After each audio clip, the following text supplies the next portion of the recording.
So I recently heard about a book, and it's actually been out for a couple of years. I think it came out in 2022. But I just recently heard about Our Hideous Progeny by C.E. McGill. And the premise of it really intrigued me because it is about Victor Frankenstein's niece and her husband trying to make a scientific discovery, and they base their work on Victor Frankenstein's papers and notes. So I was already hooked because I have read Frankenstein. I've actually read it twice, and I really enjoy that book. So I thought that I would love to read Our Hideous Progeny by C.E. McGill and see what I thought.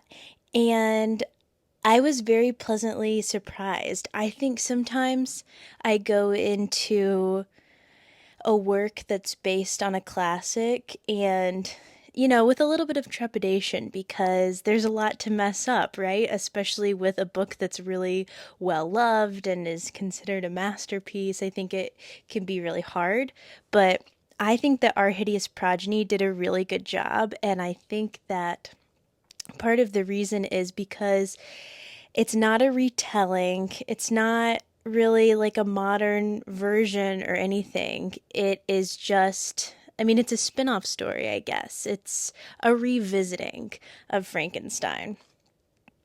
So I really liked that it took place a generation later because while you don't even have to have read Frankenstein to read Our Hideous Progeny, and I think everybody kind of understands the basic premise of Frankenstein. And so that's what I think made this book really good is it's really kind of its own story and its own thing. So I gave Our Hideous Progeny an overall 4 stars. I think that that feels right. I really enjoyed this book. This is a book that I would recommend to people. I had a good time reading it. It wasn't necessarily anything mind-blowing, and it wasn't a perfect book, but I certainly really enjoyed it, especially as somebody who enjoys Frankenstein. Now, Frankenstein is also not exactly a perfect book to me, and we'll get into that. I give Frankenstein a 4.5. Maybe a 4.75. It's hard. Maybe I'll revisit that at the end after I talk through it. But yeah, I really really like Frankenstein, and I thought that this book did it justice and also was a good book in its own right. So, going through our categories, I like to kind of think about a book through the genre value, the story value, the entertainment value, and the ambiance and the prose are kind of the things that I try to think through to decide what I liked and didn't like about a book. So I'm going to go ahead and do that for both of these books. So for Frankenstein, the genre value, this one has to be a 5 stars because Frankenstein contributed a lot to the science fiction genre. I had actually always thought that Frankenstein was kind of the first science fiction book, but that's actually not true. I guess there are other works that date back to the 1600s that are science fiction, but I do think that Frankenstein kind of set the tone for the modern science fiction genre as we know it. And it's also very interesting to look at it in the context of its time because Frankenstein was published in 1818, I believe, or towards the beginning of the 1800s. And this was actually during a time where science and medicine was progressing at a very rapid pace and in a way that scared a lot of people.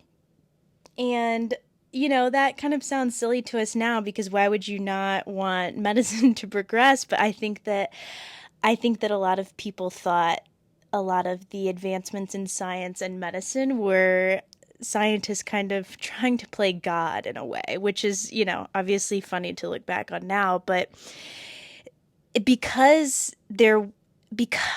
some of these fields were kind of undeveloped and didn't have certain protocols in place, there was also a lot of actually scary things going on. So this was during a time where grave robbing was a big problem. People were robbing graves and selling bodies to medical researchers. And so I saw somewhere Frankenstein described as the nightmares of an 18-year-old girl. And that's also another interesting point is Mary Shelley wrote this book when she was very young. And so it's just it is really kind of interesting and cool that an 18-year-old woman in the 1800s paved the way for the modern science fiction genre. And it's just crazy. It's crazy to think that she wrote this when she was 18. I mean, I just like the depth and breadth of this book. I couldn't have even fathomed. I And that's actually a funny thing is I have actually tried at many points in my life to pick up and read Frankenstein, and I was not successful in reading it until um about a year ago, maybe 2 years ago. Um so I do think we have to give it a 5 stars for the genre value. Now, for our hideous progeny, I think that I think that I'm going to give it a 4 stars for the genre value because like I said, I think that this is a really good book that doesn't take anything away from the classic. It is kind of its own thing. I The premise on its face is so intriguing, being about Victor Frankenstein's niece. But I would say it's also not necessarily anything mind blowing. Um, and so I think that for the genre value of being both a retelling of a classic and also being historical fiction and science fiction, I think 4 stars makes sense. I think that it's a really solid showing for those genres. So the next one is story value. So Frankenstein is such a unique story. I mean, I'm sure now there are a lot of other similar stories that are kind of inspired by Frankenstein, but I just think there's something so singular about this story. And there are just so many things to unpack about it. It makes you examine what does it mean to be human? And I think that's another thing that ties back into what people were maybe worried about in developments in science and medicine. It makes you consider the ethics of science and I mean just so many things. Yeah, I it's such a journey both for Victor Frankenstein and for the monster. And I also think there's a really interesting push and pull through the whole book where I think, at first you're very sympathetic to Victor because he's like a scientist. He's trying to, make discoveries and contribute something to society, and then he like makes a monster and he's like living with the consequences of that. You feel very empathetic towards him, but then at the point where we meet the monster and we hear his story told so eloquently and tragically about all these things that have happened to him in his life, then you feel very sympathetic towards the monster. But then you go back to being sympathetic to Victor because now the monster is turning into a true monster. He's no longer really this sympathetic figure because he's, hunting Victor down. He's demanding that he create a companion for him. The monster gets I think that at the beginning the monster looks scary and the idea of him is very scary, but then whenever you hear his monologue and his story and him talk, he's very naive and very innocent and very just wanting to be loved and wanting to be part of something. And then whenever he kind of realizes that he can never be part of something, that he can never be loved, that he'll never have his own family or kinship with anybody, then he turns into a true monster where he is just murdering people in Victor's life to get Victor to do his bidding. So then you're back to feeling sympathy towards Victor. But then I kind of lose the thread with Victor towards the end because Victor has gotten so many people in his life killed. And I guess you could say, well, what could he possibly do about it? But he never makes any attempt to warn any of these people. Okay, sure, like his little brother, how would he have known that the monster was going to kill William or that Justine was going to be killed?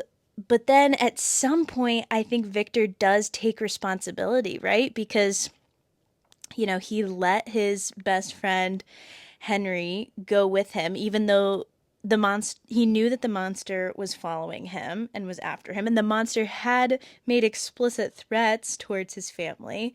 And so I feel like it is kind of his fault that Henry got killed because he never warned him, let him come with him.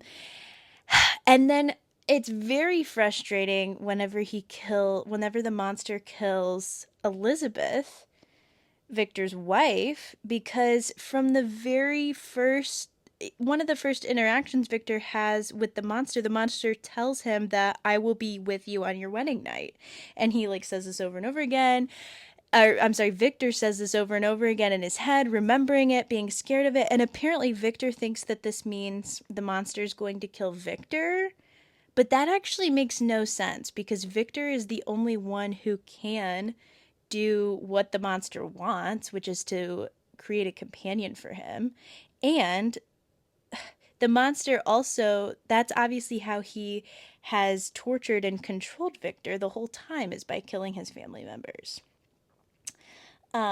So that really annoyed me that he never Victor never seems to give a single thought about that Elizabeth might be killed, A, or that, maybe she doesn't exactly want to marry into this crazy situation. He never even tells Elizabeth before they get married that this has gone on with the monster. So I think that that's a very interesting part of the story, too, is just that back and forth that you do as the reader between kind of being on Victor's side and being on the monster's side. So I think this is such a rich story. I think that there is so much to unpack, and I love hearing people's thoughts about Frankenstein. I also think so. I think for the story value, I think Frankenstein gets a 5 stars. Um, I just think, yeah, I just think there's so much there. For Our Hideous Progeny, I liked the story. I thought that the story was good. Again, I didn't necessarily think it was anything mind-blowing, and there were things that I liked and that I didn't like. So I give the story value for Our Hideous Progeny 4 stars. And the things that I liked were, I thought it was a very interesting showing of how women were marginalized in scientific discovery. And I've read just a little bit of the author talking about some of the characters in the book are based off of real people. So there were real, women that were doing a lot of scientific work, but then with their husband, but then their husband would kind of get all the credit for it. So there's that tension in this book too with Mary, the main character. And she, first of all, the whole thing was kind of her idea, and it was her uncle's research that they're using, but then Henry and Clark are the ones that are taking all the credit for it. So I thought that was interesting, and that is a theme throughout the book of just like her kind of frustrations with that. um I also thought a very compelling part of the story was the breakdown of Mary and Henry's relationship over the course of the story. I think that it was done really well, and it really it sometimes in a book when a relationship breaks down, I don't really care because I didn't understand them or like them together from the beginning. But I think with Mary and Henry, it is sad, and it does pull at your heart because it feels like there really was something there. It feels like maybe they were in love and that they could have figured it out, but they both made mistakes, and they made these mistakes over a period of time. and it just ultimately was something they couldn't really recover from, you know? And with like Henry just keeping things from her and like gambling their money away and not really taking ownership of that. And then on Mary's part, she harbors a lot of resentment for Henry that she doesn't work out with him. So yeah, I thought that that was a very real thread in that story that, you know, made a lot of sense. And then on the flip side of that, I also thought that Mary and Maisie's relationship development over the story was also really interesting and really compelling to me. You know, Maisie is Henry's sister, and it's somebody that Mary has heard about, and Henry doesn't like his sister, you know, for all these reasons. And so Mary kind of has that preconceived notion of her, but then when she meets her, she's like, "Oh, I don't really understand why she's that bad." And I also just love Maisie as a character. She's so quirky and just awkward. And some of the like especially kind of towards the beginning whenever Mary is first meeting Maisie, all of her like, you know, awkward little things where she starts like weirdly asking everybody if they want tea in a high-pitched voice when things get tense. I don't know, I really related to that. And I loved the process of both seeing Maisie open up more and be able to be herself more throughout the story. And then also as her and Mary grew close, I thought that that was really endearing. So I enjoyed that part of it a lot. Another interesting part of the story is so Mary and Henry had lost a baby before the story. It's just kind of something we hear about. It was the year before. Mary had lost a baby. She gave birth, and then the baby died shortly after. And so there was and this was also a big point of the breakdown in their relationship because they weren't really able to grieve the baby together. Mary couldn't really leave the house or move past it, and Henry would just leave the house and gamble. So, anyways, so there is this grief that by the time we meet Mary, she's not over it, but she just kind of never grieved it. And you can tell that she still really doesn't know what to do with this thing that has happened to her and this sadness in her life. And we learn that early on. And then as the story develops and they start working on the project and they make the monster and she becomes very attached to the monster, you know, without it being explicitly said, you can tell that part of Mary's attachment, I don't want to say obsession, like her just deep attachment to this creature is really maybe coming from a place of her having lost her baby, and then now the creature is kind of a replacement for that, but then she kind of grapples with that, like, you know, should this be really something that replaces a baby? And I thought that was really interesting to me.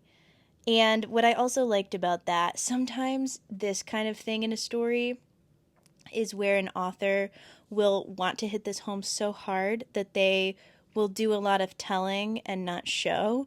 And I thought that something that made this really interesting was how it was just shown and not explicitly said, and the reader kind of comes to their own conclusion on it. So I really liked that. I thought it was done very well.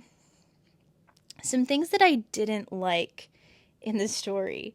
So, like I said, I there were characters that I liked, but a character that I really didn't like was Clark. And of course I didn't like him because he's supposed to be the evil guy, but I don't just mean like he was not likable.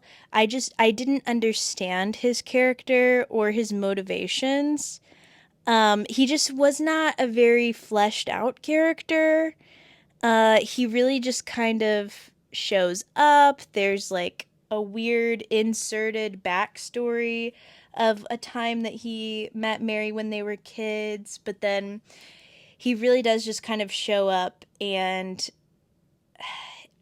Okay, I first of all, I feel like Mary thinks about him and he's portrayed as like this evil, like mustache twirling, just almost like cartoony villain character.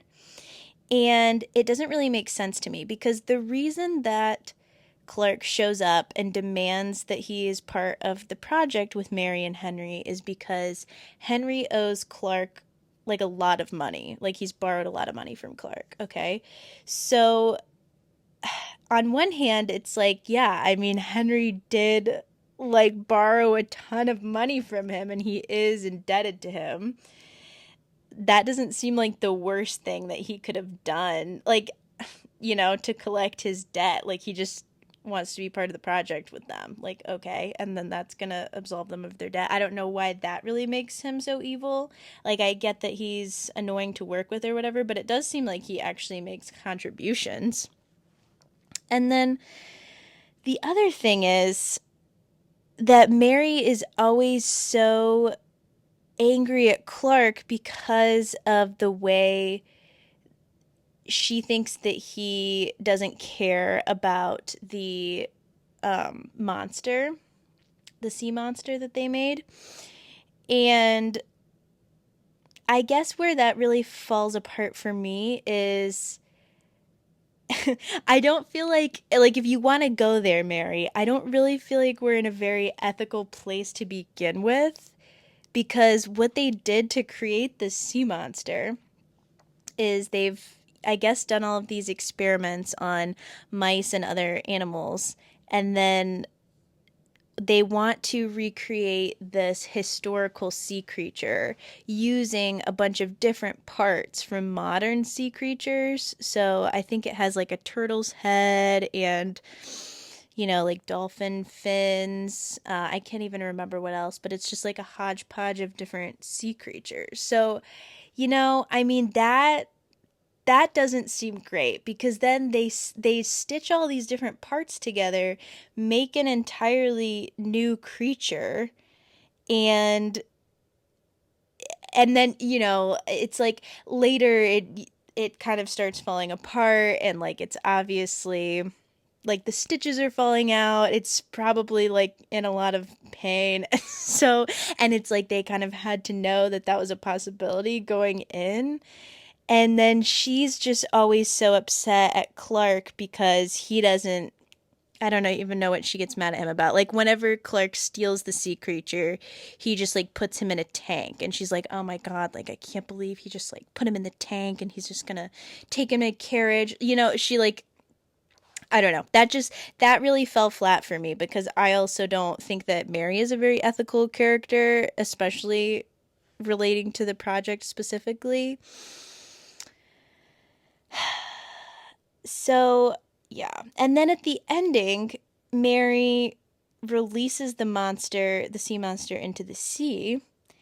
But, and I understand why she does this, and it feels like it's, the kind thing to do for the monster is for him to be free. But the thing is, they are in like a warm area when she does this, and she has just kind of figured out that the reason that his stitches are coming out and that he is having all these issues is because he's in too warm of a climate.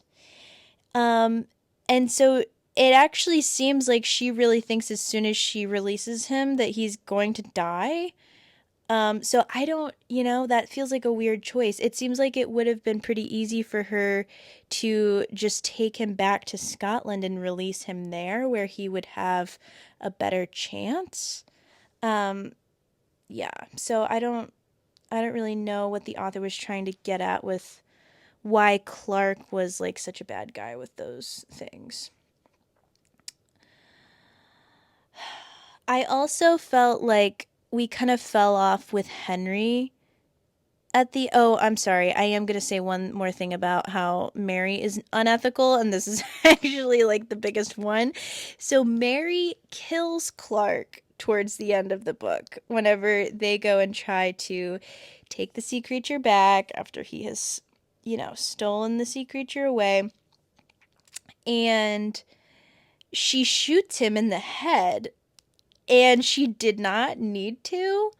Like, what happened was, he walks in whenever she is trying to get the sea creature out of the pool.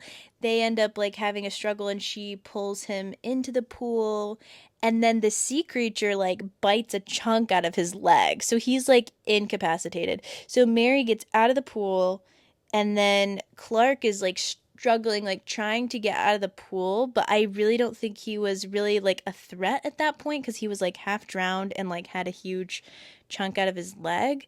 And then she, like, the way that it's written, it does feel like she just shoots him out of like revenge, where it's like, granted, like he did try to just steal the whole project. I do get that that was bad, and there probably was an earlier point where she could have killed him and it would have been fine, because he was actually trying to hurt her and Maisie. But at the point when she like shot him in the head, it was just kind of like, whoa, okay, like we went there, Mary. Okay. So I also think that that was, and again, it's not even that I really care that much that she did that, but then it's just like she gets so self-righteous about what Clark is doing, and it's like I just don't really think that she's any better. I don't know. Okay. Yeah. And she also thinks she's a lot better than Henry, but Henry is also a flawed character. He like gambles, he lies to her about stuff. He's kind of generally spineless, but like he didn't shoot anybody in the head. And yeah, so I don't know. I just don't think that Mary is like any better really than the rest of these people, is all I'm trying to say. I also feel like we didn't get any finality with Henry at the end of the story. So he just kind of fell off. She releases the sea creature. Henry like gets prosecuted for the murder of Clark because they think that Henry did it, but then he gets acquitted. And so she's like, okay, great. I don't have to feel bad about that anymore because Henry's not going to jail for it. Great. And then that's like the last that we hear about Henry. And then that they have split up. Um but yeah. And then there was also this other part where at the end, um Mary gets a letter from her grandma. Her grandma has died. Her parents are already dead. And she wasn't expecting to get any inheritance because she was born illegitimately. So I guess you don't get any inheritance in the 1850s. But then I guess in the letter it says that her parents actually did get married right before she was born. And for some reason, that is just like the hugest deal to her. For some reason, that's a bigger deal to her than the fact that now she gets this inheritance and gets this house. It's just like, for some reason, it's really meaningful to her that her parents like got married a few days before she was born. I don't know. I didn't really know why she cared so much about that. But then the thing with the inheritance is because her and Henry are still married, it's technically Henry's property. And so then she just kind of talks about how, well, I hope that he'll just like split the money with me and we can like still live our own lives, which seems, probably like a good compromise with the situation that they're in. But then we never close that loop. Like, she never has a conversation with Henry about it. We don't get to find out what happens with that. And I don't know. I'm not saying you have to like you have to say everything at the end of the book and tie out all the loose ends. That just felt like kind of a weird thing to leave out, because it's, I don't know, it's not really a big deal. But then like, why bring it up if you're not gonna close the loop on something like that? So I didn't like that. And I just in general felt like the whole ending sequence seemed a little bit clunky. Kind of starting from the point where she kills Clark, and then we kind of go through the trial and all of the last, I don't know. That might even only be the last chapter. It was just a little bit clunky. And I was actually really with it right until that point, like, because it was really exciting whenever Clark like burned down the boathouse where they'd done all their project, all their notes are up in flames, and so there Henry, Mary, and Maisie are like frantically chasing Clark down, trying to get the sea creature back. I was really interested to see what happened, and then I felt like it just all ended very suddenly. right in that last chapter. Um, yeah. So I don't know. I just thought the ending was a little bit clunky. So, but with all the things that I did like in the story, I think 4 stars is adequate for the story value. The entertainment value. Okay, so for Frankenstein, I'm actually giving the entertainment value of 4 stars. And that is not to say there are times in Frankenstein, and I've read it twice at this point, and even in the second read, there are times when I can't take my eyes off the page and I'm just so immersed and loving it so much. But then there is an equal amount of time where I am kind of taken out of the story. And the beginning is so slow. Like there is just, and I don't really know why, because I'm actually not somebody who is looking for everything to always be super action packed. I will totally just read about characters and vibes and not really care about the plot. But for some reason, the way that this book starts out, it's letters between Victor and I think his sister. And it's just so boring. And it's like written in the we'll talk about that when I get to the prose, but that's also something that kind of chips away at the entertainment value for me, is the style of the actual prose is a little bit not my favorite, but we'll talk about that later. I mean, so yeah, so there are portions of this story that are 5 out of 5 entertaining, because it's like the monster telling his story, that's fascinating. I mean, the monster speaks so beautifully and eloquently. I just love reading that part. I would reread just that part because I just love it. But yeah, but then there's just slow spots. It's not just the beginning. There are points later in the book that do feel a little bit drawn out to me. Um but overall, I mean, I would definitely I would definitely encourage people to read it. Even if even if you have to start the book at the point of the monster's perspective, which is maybe like 25% of the way in the book, like if you just kind of like look up what happens leading up to that and start there, I think that might be a good way to enjoy this book if you can't get through the beginning. So, anyways, I give it a 4 stars. That feels bad. It feels like it should be higher. I don't know. But I think looking at it overall, and the fact that I think I literally attempted to read this book 2 times before I was actually able to get through it. Once as a child, and then I think once maybe like in my teens, and I just couldn't make it past the beginning. So, I guess that has to say something about the entertainment value. So for Our Hideous Progeny, I would give it a 4.25 stars for entertainment value. It really was very interesting, and this one did have a very intriguing setup because it does that thing where it starts with Mary being questioned by the police, and you can tell that she's being questioned about a murder. And then you just get a couple pages of that, a very short little snippet, and then starts from the beginning of the story. And sometimes I think that can feel a little bit gimmicky when books do it, but I thought that the author did that really well here, and you just like really want to know, because from the premise and everything, it's not really apparent like who gets murdered or anything. It's Clark at the very end, but that was very interesting. It also does, this is another thing that sometimes I don't like, but the chapters end on cliffhangers, and I actually think that that was done very well in this book too. It really kept me engaged. I think the pacing was good for the most part. There were some places that slowed down, but I think for good reason. I think that this book did a good job of balancing. Here's what I'll say about this book. This book did a really good job of balancing character development with plot. So I feel like some readers are very plot driven, plot interested, and then some people are all about the characters. I think this actually does both at a pretty high level. So I think that that shows a lot of skill as well. The main place where the pacing wasn't good was at the end. Like I said, like it It felt like a little bit kind of rushed at the end, but then also some parts were drawn out that I didn't really care about at the end.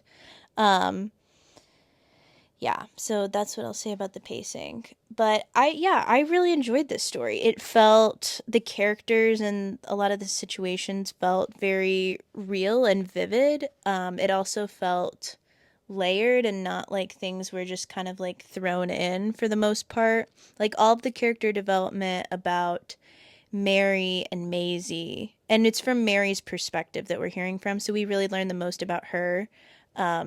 Feels very layered. Clark is definitely lacking some development. Honestly, Henry's lacking a little bit of development too, but I don't really care as much about that. Um, but yeah, I think 4.25. It was very good. The ambiance quality. So for Frankenstein, I was just taken out of the story too much to give this a high rating on ambiance, which is unfortunate because there are some settings in the story that are so good. Like, there are a couple different places where Victor and the monster are like chasing each other around in the mountains. Like, those are very vivid settings. It's also very vivid whenever the monster is talking about the family that he observed in the cabin. I was there. I was there. I was in that cabin. I love that part. Um, but yeah, I think that the story did get away from me a little bit too much to give it a super high rating, but some parts were so good that I do have to give it a 4.25. And then for Our Hideous Progeny, I would give the ambiance a 4.5. I thought that this book did settings so well, all of them really. I felt like when we were at Henry and Mary's house, I could just see that house. I don't know what it was about it, but I could absolutely see every room in that house. I have like a picture in my mind about it, and that is something I don't often get or even need from books, but for some reason I can just really visualize that space. I really felt that Mary's childhood, the little snippets we get back of her childhood were very vivid, and I think that's also hard to do because when an author does like flashbacks like that to a character in a different place to kind of show their background, because those are so short, we can kind of like lose our bearings sometimes, but I thought those were also very vivid. And yeah, and the boat, that was the other one I was going to say. Henry's father's house where they, end up going and working on the project in the boathouse. I also really thought that that was a very vivid setting. And even, even at the final place, I can't really remember where that was, but they were like on a beach for those final scenes. That was also a very vivid setting. So I give that a 4.5 stars. I thought it was moody. It was just, yeah, you could just really feel the settings of this book. And that is something that I love so much and that's what made this book really immersive, I think, was the settings. One thing that I do have to say about the ambiance is I could not at all, for some reason, get a vivid sense of the monster, and that does feel significant because obviously that's a big part of the story. And it's not that the monster isn't described, like it is kind of described what it looks like. Like, I know that they talk about the different parts that is made from, like the dolphin fins, and they always talk about how its head is like, slick and black. Okay, I don't know. It's not even that I can't picture it. I just don't have like a sense of the monster because whenever you have a story that has like something central like that, like a monster, I want to get a feel for I don't know if personality is the right word, but it's just the monster was a flat character for me. And like that's not the right way to describe it. I don't know. I wanted the monster to be vivid. I because I think that that would have made I actually think that would have made the story more impactful in the ending. Um because I don't know. I want to get a little bit more understanding of what made Mary so attached to it. I just think the monster could have gave more. I That's my opinion. That's my biggest qualm with the ambiance of this book. But 4.5 stars overall, which is really good. Really, really good setting. So, I mean, yeah, when you're in the countryside of Scotland, I guess that's just like a good setting to begin with. And then it was, the author did it really well. So I really enjoyed that. Okay, prose quality, the final category. Yeah, so this is where with Frankenstein, it could just be a me problem because the prose is beautiful. And every time I remember that an 18-year-old wrote this, I do feel bad about giving any part of this book any less than 5 stars because that is just absolute genius to me. Um, but I think that I don't know. I think that there is something about classics that are written in that certain period around the beginning of the 1800s. There's this very flowery, romantic language style that is just hard for me. And I encounter it in other books during that time period too. And it just kind of loses me. It makes me zone out. And so then I think that really a lot of the other things in this book that I've mentioned, like the ambiance and the entertainment, I really think those things kind of come down to the prose. Um, and here's the thing, because actually, the super flowery, elegant language actually is so interesting coming from the monster because the monster is probably the most elegant and eloquent speaker in this book. But it's because it's so interesting because it's such a juxtaposition with that he is like this ugly, horrid creature, right?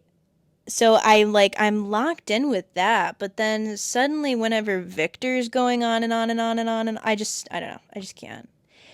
So that's a me problem. So yeah, I don't know. I just find it hard to get to. And I also hate that because I do want to love it because it is beautiful, but it does take me out of the story. So I give it a 4 stars. That feels bad, but I think that's what it is. And yeah, I mean, enjoyment value of the prose would maybe be lower, but it's because I mean, it's obviously done well. It's just a personal taste thing. So I think 4 stars is fair. For Our Hideous Progeny, I would also give it 4 stars. And I don't really like feel bad about that because to me 4 stars is like it was good. Like it was solid. Um, there wasn't a whole lot wrong with it. It just wasn't amazing. Um, Yeah, so I think that the prose was good in Our Hideous Progeny. I liked being in Mary's head. Mary's perspective was very clear.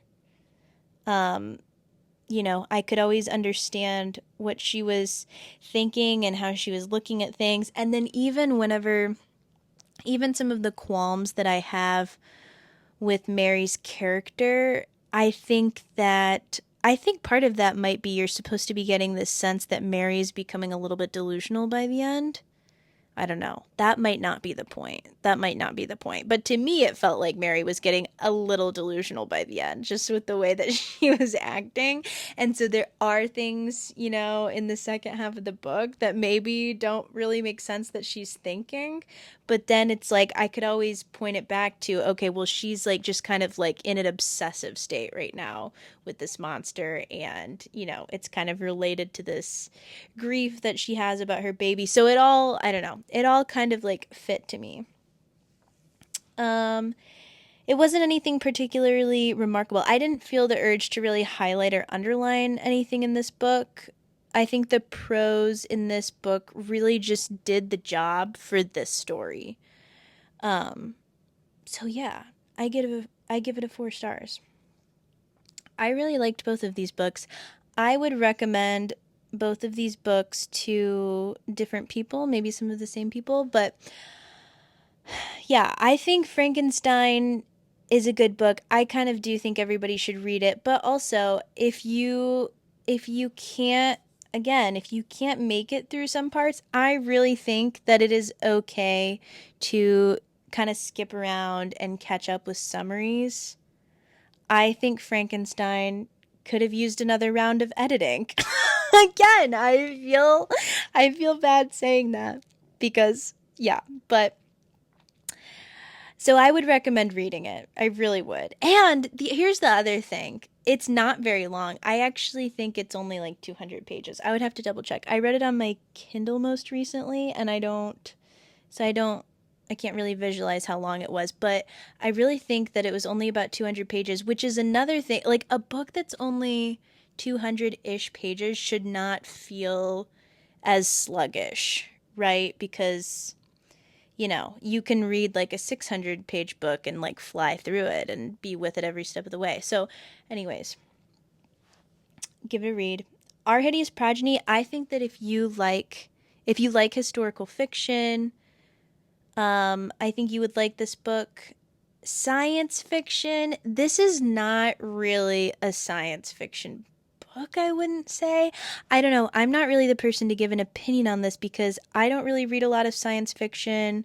Um, but and I if I am reading something with a science fiction element, I don't really care if there's not a lot about the science or if the science doesn't make sense. I probably won't even notice. But even in this one, the science lost me a little bit because, they're sewing together these parts of different sea creatures and somehow they're able to like sew together every single vein and blood vessel so that all the organs work correctly together. Okay, that even for me, that was a little bit of a stretch. And then somehow the only thing that's wrong with it is by the end, like the stitches are dissolving and it's like not able to heal itself, is somehow the only defect that it has. Okay, that might be a little bit hard for the hardcore science fiction people. Um, yeah, and then even the way that they come up, this is another weird thing to me. So they come up with a way to bring things back to life, right? So they like start with rats and they figure out how to bring rats back to life by using like this yeast that they're growing. Sure, fine. That's fine with me. But then it's like that wasn't enough for them. They had to like go 5 extra 100 miles to like stitch together an entirely different creature.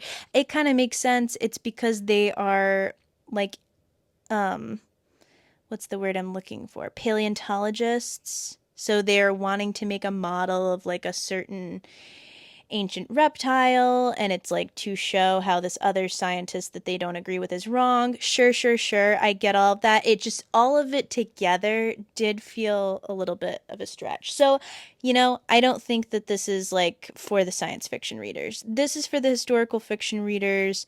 This is for people who like Frankenstein. You also don't have to have read Frankenstein to enjoy this book. If you just like a moody little, you know, story with a plot and great characters. I mean, overall, I do think it's really well done. So I think a lot of people would enjoy Our Hideous Progeny. I think it's not a must read for everybody, but I think that for a certain group of people that I think I am also a part of, it's a really like solid read. So yeah, that's my thoughts on Frankenstein and Our Hideous Progeny. It's kind of fun to look at a classic and then with, a modern revisiting of it. So maybe we'll have to do more of these. You will have to let me know if you like these kind of stories, if you know of any other examples of good classics that have a modern story, a modern companion story. I'm kind of into that idea right now. So anyways, I hope that you have a great week. Thanks for listening. Bye.